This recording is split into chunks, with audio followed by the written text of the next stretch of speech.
시선 집중과 함께하고 계시는 지금 시각 8시 12분 지나고 있습니다. 제24대 광주지방기상청장으로 이미선 청장이 부임을 했습니다. 신속하고 정확한 기상정보 또 예보가 필수가 된 세상인데요. 신임 청장의 각오 그리고 포부 이야기를 듣겠습니다. 안녕하세요. 청장님 어서 오십시오. 네, 안녕하세요. 반갑습니다. 네, 이렇게 스튜디오에서 뵙게 되니까 되게 더 반갑습니다. 저희가 이 기상 관련한 정보들, 기상청에서 굉장히 많이 또 얻고 있기 때문에 그만큼 친근한 조직이 기상청이 아닌가 싶거든요. 감사합니다. 네, 청취자분들께 간단히 지역민들 인사 말씀부터 해주시겠습니까? 네, 안녕하세요. 이번 1월 2일 광주지방기상청장으로 취임한 이미선입니다. 전라남도 지역은 서해 남부와 남해 서부 해상을 이제 포함하는 다도해가 많은 지역이고요. 네네. 또 나주 평야나 그리고 무동산, 지리산 같은 유명산들도 굉장히 많습니다. 그래서 전남 지역 또 이제 광주를 포함한 전라남도를 포함하는 광주지방기상청에서 한번 꼭 근무해보고 싶었고요. 또 맛집과 또 인심도 굉장히 소문이 났기 때문에 네. 굉장히 기대와 설렘을 갖고 내려왔습니다. 오늘 특히 이렇게 오늘 MBC 시선 집중을 통해서 청취자 여러분들께 인사를 드리게 되어서 영광입니다. 네. 앞으로 이제 지역민들께서 이제 사회자분께서도 말씀하신 것처럼 원하시는 더 나은 이제 정확하고 유익한 기상 정보를 제공해 드리기 위해서 기상청장으로서 맡은 바 소임을 다하고자 합니다. 우리 청장님께서는 보이스도 너무 좋으셔서요. 목소리가 직접 이렇게 기상 정보를 하면은 더 많은 청취자분들이 기상 정보에 귀를 기울일 수도 있을 것 같아요. 과찬이십니다. 네. 이 청장이 이렇게 되셔서 광주에 부임을 하셨는데 또 여러 직책을 역임을 하셨죠. 네, 기상청 입사는 제가 1992년에 했습니다. 네. 예, 지금은 이제 국립기상과학원으로 이제 제주도에 있습니다만 그 당시는 기상연구소에서 이제 기상연구사로 연구하는 분야로 이제 공직을 시작했고요. 이후에 이제 수치 모델 개발이라든가 기상청 내 IT 관련 정보화 업무, 특히 이제 예보특보를 생산하는 총괄예보관을 약간 야근을 포함해서 한 3년 10개월 가까이 했었고요.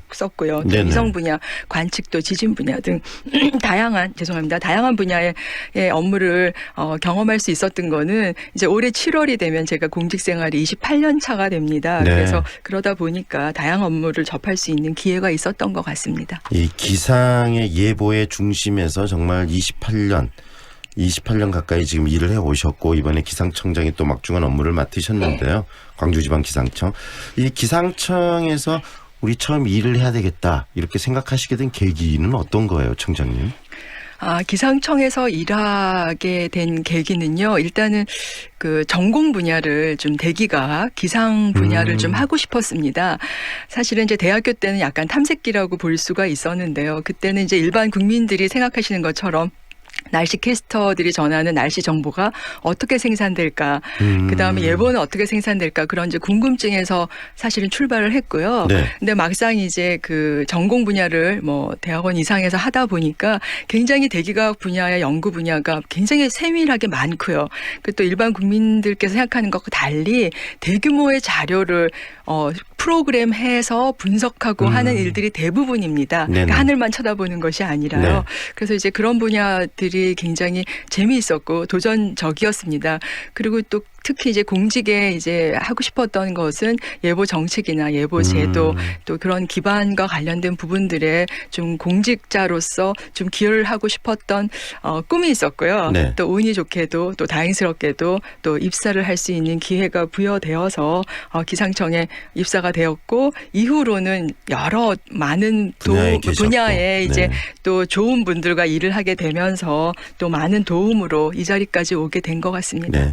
보통 우리 청취자분들도 많은 분들께서는 이렇게 연구, 그다음에 조사, 분석 결과를 가지고 이제 방송을 통해서 기상 정보를 얻게 되는데 네. 그 전에 많은 일을 기상청에서 하는 거 아니겠습니까? 이 분석 네, 작업들. 그렇습니다. 구체적으로 어떤 일들을 기상청에서는 하고 계시죠? 지금 현재 말씀하시는 네네. 거죠.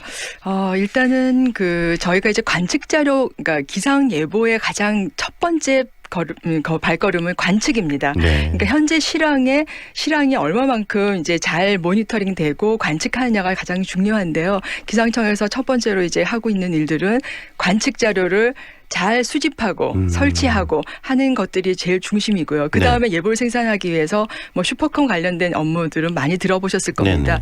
보통 이제 물리 과정이나 그다음 역학 방정식을 이용을 해서 현재 대기 상태를 가지고 수치 못될 예측 방정식을 푸는 일들을 합니다. 방정식 예. 이야기 나오니까 벌써 머리가 제가 하얘지는데요. 근데 어려운 일들 많이 할 수도 있어요. 그렇게 하고 그런 가이던스를 가지고 사실 어떤 모형이든지 간에 오차가 있기 때문에 예보관의 직관과 경험과 이런 분들이 굉장히 중요합니다. 그래서 그런 부분들이 예보관들이 이제 포함이 되면서 예보를 생산하게 되고요. 생산된 예보는 국민들께 전달하기 위해서는 다양한 매체들을 활용을 해서 네. 예, 국민들에게 다가가는 통보하고 방제를 위한 업무들을 하게 되는 이제 그런 일들을 하게 됩니다. 정말 이 꼼꼼함도 필요할 것 같고요. 그다음에 예측 능력도 필요할 것 같고요. 다양한 능력이 또 이 기상청에서 일하신 분들이 필요하실 것 같아요. 예, 그렇습니다.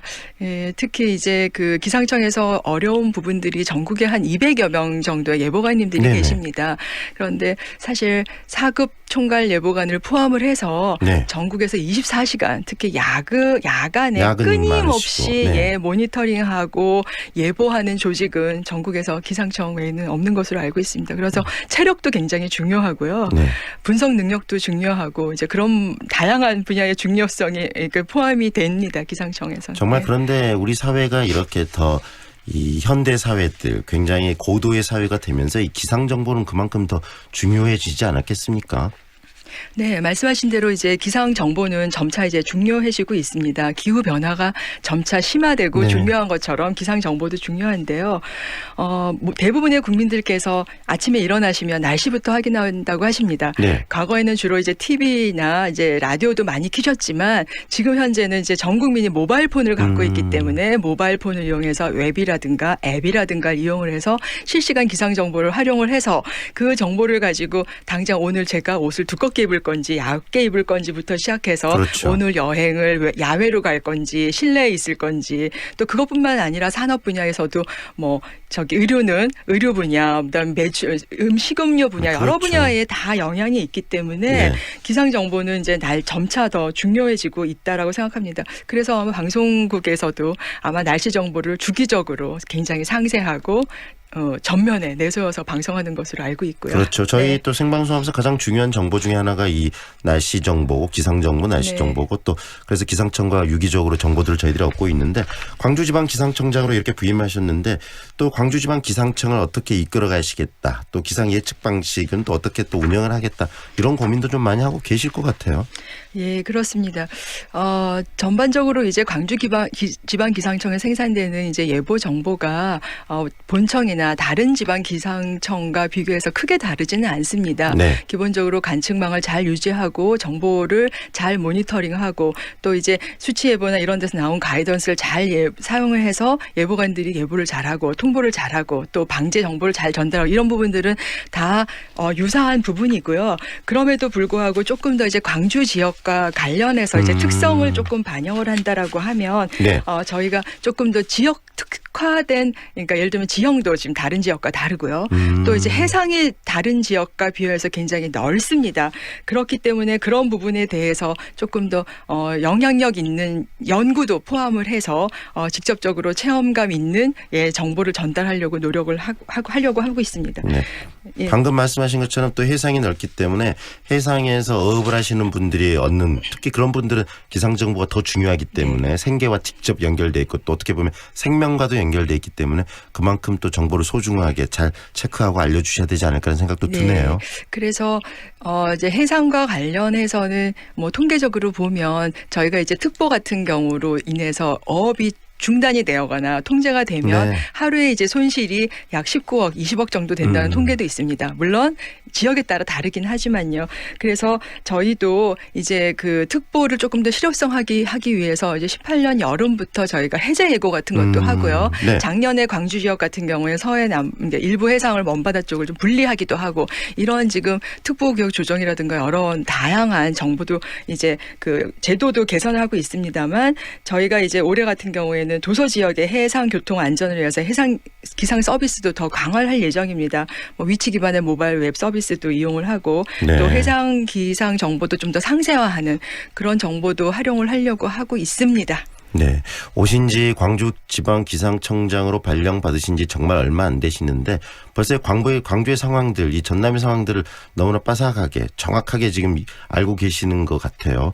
또 여기 밑에 직원들도 굉장히 또 우리 청장님 이하 열심히 일을 하셔야 될 것 같아요. 청장님께서 이렇게 정확하게 정보를 알고 또 많은 것들을 좀 밑에 직원들한테 요구하실 거 아니겠습니까? 네, 저희가 날씨 정보와 또 이제 방제 업무를 다루다 보니까 조금의 긴장감은 필요할 것으로 보입니다. 그래서 네. 긴장감 있게 일하면서도 또 청내 이제 분위기, 가족 같은 분위기가 결국은 성과도 좋은 성과를 낸다고 생각해서 가족 같은 분위기도 유지하려고 노력하려고 합니다. 네. 특히 요즘에는 이 기상 정보 못지않게 이 미세먼지에 관련한 정보들도 굉장히 중요한데 일단 미세먼지에 대한 일차적인 책임은 환경부 쪽에서 맡고 있는 것으로 알고 있긴 하지만 실질적으로 또 기상청과 굉장히 유기적으로 관계 맺고 이 데이터 분석을 통해서 미세 정보들이 나오는 거 아니겠습니까? 그 부분은 어떤가요, 청장님? 네, 말씀하신 대로 사실 날씨 정보하면 최근에는 미세먼지를 다 떠오르시는 국민이 대부분이십니다.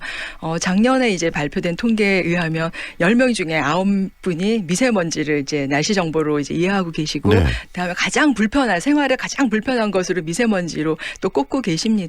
그런데 이제 미세먼지 같은 경우는 정확하게 말씀드리면 기상 현상 이거 기상 정보라기보다는 기상 정보에 의해서 움직이는 인위적인 물질이라고 보시면 됩니다. 그래서 사실은 미세먼지에 대한 예보나 예측성에 대해서 가장 중요한 것이 사실 대기의 흐름, 정체할 것이냐, 또 기온이 또 얼마나 높을 것이냐, 전 지구적인 흐름이 어떻게 될 것이냐, 또 이제 그 안에서 예측을 위해서 사용하고 있는 모형 같은 경우에는 또 기상 모델과 유사한 점들이 많습니다. 그래서 이제 그런 부분들 때문에 이제 환경부가 이제 주관 부서이긴 하지만 네. 기상청 내의 본부 안에 협업 예보센터도 운영을 하고 있고 기상청의 흐름이라든가 그다음에 대기적인 배경들을 이제 실시간으로 공유를 하면서 정보 전달을 하고 있습니다. 네. 많은 청취자분들께서 하루를 준비하면서 가장 귀를 기울이고 그다음에 제일 먼저 얻게 되는 정보, 이 기상 정보를 총 책임지고 있는 우리 광주지방기상청장님의 목소리를 들으면서 굉장히 친근함을 많이 느끼시고 이분을 통해서 이분과 함께하는 또 직원들이 우리에게 그런 소중한 정보를 주는구나 하는 생각을 하고 있을 것 같거든요. 모두에서 인사 말씀을 해 주셨지만 앞으로 또 광주에서 이렇게 활동하시면서 지역민들의 어떤 소중한 기상 정보를 좀 더 원활하고 효과적으로 그리고 더 정확한 정보를 주기 위해서 어떤 계획을 갖고 계시는지 마지막으로 정리 말씀해 주시겠습니까? 예, 여러 가지 계획들이 있습니다. 그런데 강주지방기상청은 제가 부임하기 이전부터 이제 올해의 목표를 주민과 함께하고 또 공감하는 네. 기상정보 서비스 구현이라는 목표를 설립을 했더라고요. 그래서 여러 가지 계획들이 있습니다만 첫 번째로는 이제 영향예보라고 들어보셨을 네네. 것 같습니다. 사실은 이제 작년에 폭염 영향예보를 하면서 산업이나 건설 현장이나 여러 군데서 굉장히 좋은 호응들을 얻었거든요. 그래서 첫 번째는 이제 올해 같은 경우에는 이제 한파에 대한 이제 폭염 영향 예보가 올 겨울에 이제 시행이 됩니다. 그래서 그런 부분에 이제 예보 기술 개발에 조금 더 힘을 쓰려고 하고요. 그다음에 두 번째로는 아무래도 전달이 가장 중요하지 않겠습니까? 그래서 단순한 날씨 정보를 넘어서 사실은 이제 모바일뿐만 아니라 작년에 이제 홈페이지도 저희가 개편을 했습니다. 기상청 본청 차원에서 네. 조금 더 상세한 정보를 드리기 위해서요. 그리고 이제 1사분기 중에는 저희가 그러니까 앱으로도 저희가 굉장히 지리 정보까지 포함한 상세한 정보를 제공을 하려고 하고 6시간 이내라든가 3일 이내의 정보는 1시간 단위라든가 또 10분 단위라든가 이런 부분들에 대한 계획들도 있어서 국민들께서 조금 더 편리하고 쉬운 정보를 할 수 있도록 콘텐츠를 계속 본청 위주에서도 개선을 하지만 또 지역민이 요구하는 정보는 저희 자체 홈페이지에서 계속 지속적으로 개선을 하려고 합니다. 또한 이제 앞서 말씀드린 대로 이제 네네. 도서 지역의 어민들을 위해서 또 해상 교통을 위해서 관광을 위해서도 계속해서 해양 기상 정보도 상세화하려는 노력을 하려고 하고 있고요. 아시는지는 모르겠습니다만 작년에 저희가 해양 관광 융합 기상 정보 서비스를 전라남도 도청과 함께 이제 개발한 부분이 있습니다. 그래서 전라남도 이제 그 홈페이지에 가고 싶은 섬 홈페이지에 또 시범 서비스도 하고 네네. 있는 등 그런 거를 좀 더 네. 확대해서 올해 같은 경우에는 조금 광주 지역에 좀 포커스를 두고 도시 개발에 따른 뭐 도시 환경이 변화할 경우에 도시 기후 네네. 변화가 어떻게 될 것인가 이런 부분들도 좀 연구를 네. 하려고 하고 있고요. 그다음에 산에 대한 정보들도 네. 계속적으로 좀 앞으로 하려고 합니다. 소중한 정보 그다음에 더 친근한 목소리를 네. 통해서 듣도록 하겠습니다. 오늘 여기까지 듣겠습니다. 고맙습니다. 감사합니다. 초대해 주셔서. 네, 지금까지 이미선 광주지방기상청장과 함께했습니다. 세상을 밝히는 달